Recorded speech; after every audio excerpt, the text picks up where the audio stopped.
آپ کہہ دیجئے کہ اگر تمہارے باپ اور تمہارے لڑکے اور تمہارے بھائی اور تمہاری بیویاں اور تمہارے کنبے قبیلے اور تمہاری کمائی ہوئی مال اور وہ تجارت جس کی کمی سے تم ڈرتے ہو، تمہیں لگتا ہے کہ اگر ہم اللہ کی راہ پہ نکل جائیں گے تو ہماری تجارت پہ کمی ہو جائے گی، تمہیں لگتا ہے کہ تمہاری آمدنی میں کمی ہو جائے گی، تمہیں اگر لگتا ہے کہ تمہاری دولت کم ہو جائے گی،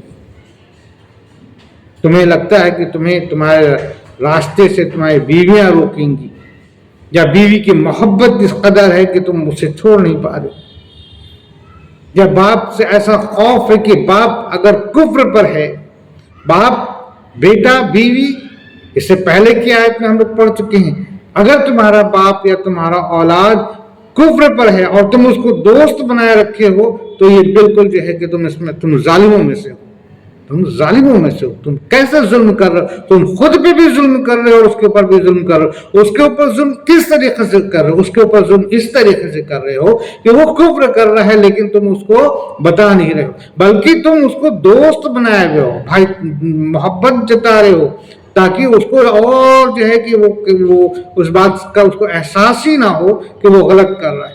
آپ نے اس کو احساس بھی تو دلانا ہے نا۔